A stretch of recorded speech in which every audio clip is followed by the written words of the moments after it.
जरा सोचो, बहुत समय पहले की बात है। समय है 200 ईसा पूर्व।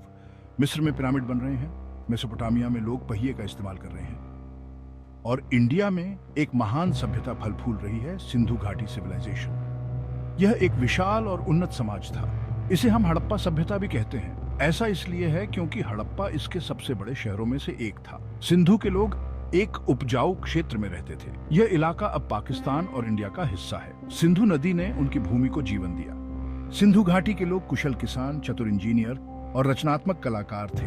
वे अपने पीछे एक दिलचस्प कहानी छोड़ गए। यह कहानी हम आर्कियोलॉजी विज्ञान के माध्यम से खोजते हैं।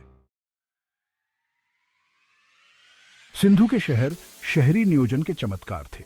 हड़प्पा और मोहनजोदड़ो इसके दो प्रसिद्ध उदाहरण हैं। ये शहर ग्रिड पैटर्न में बने थे। उनके पास सीधी सड़कें और आधुनिक जल निकासी व्यवस्था थी। क्या आप सोच सकते हैं, हजारों साल पहले घर के अंदर प्लम्बिंग, ज्यादातर घरों में बाथरूम और शौचालय थे। गंदा पानी नालियों से बाहर बहता था। सिंधु के लोग अद्भुत इंजीनियर और सिटी प्लानर थे। सिंधु के लोग सक्रिय व्यापारी थे। उनके व्यापार नेटवर्क एक विशाल क्षेत्र में फैले हुए थे। उनके जहाज मेसोपोटामिया तक जाते थे। यह आज का इराक है। वे दूर दूर के लोगों के साथ व्यापार करते थे। यह हम उन कलाकृतियों से जानते हैं जो मिली हैं। पुरातत्वविदों को मेसोपोटामिया में सिंधु की मोहरें मिली। ये मोहरें उनके सामान पर लगी होती थी। सिंधु के लोग कपास, मिट्टी के बर्तन और आभूषणों का व्यापार करते थे। बदले में उन्हें चांदी, तांबा और अन्य सामग्री मिलती थी। उनका व्यापार दर्शाता है कि प्राचीन दुनिया कितनी जुड़ी हुई थी। भाग 4, सिंधु लिपि के मिस्ट्री। सिंधु के लोगों की अपनी लिखित भाषा थी। हम इसे उनकी मोहरों, मिट्टी के पॉटरियों और औजारों पर देखते हैं। ये प्रतीक एक रहस्य बने हुए हैं।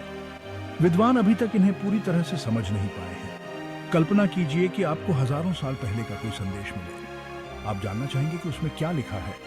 शोधकर्ता इस लिपि के मिस्ट्रियों को उजागर करने के लिए कड़ी मेहनत कर रहे हैं। यह एक विशाल पहेली की तरह है जिसे सुलझाने की सिंबल शाह है।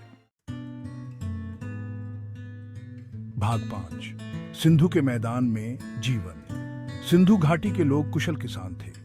वे गेहूं, जौ, मटर और कपास उगाते थे। वे हल और सिंचाई का उपयोग करते थे। सिंधु नदी उनकी फसलों के लिए पानी उपलब्ध कराती थी। लोग सुनियोजित शहरों में रहते थे। उनमें कला और सुंदरता की समझ थी। हम यह उनके मिट्टी के पॉटरियों, आभूषणों और मूर्तियों में देखते हैं। उन्हें संगीत और नृत्य से भी प्यार था। उनकी सभ्यता व्यावहारिकता और रचनात्मकता का मिश्रण थी। भाग 6, समय की इकोज। सिंधु घाटी सभ्यता मानव इतिहास का एक उल्लेखनीय अध्याय थी। यह सदियों तक फली फूली और फिर गायब हो गई। हम अभी भी इसके पतन के कारणों को जोड़ रहे हैं। हो सकता है कि यह जलवायु परिवर्तन था या शायद कुछ और। इस सभ्यता का अध्ययन हमें बहुत सी बातें सिखाता है। यह हमें याद दिलाता है कि महान सिविलाइजेशनें बहुत पहले अस्तित्व में थी। वे अपने आप में परिष्कृत थे।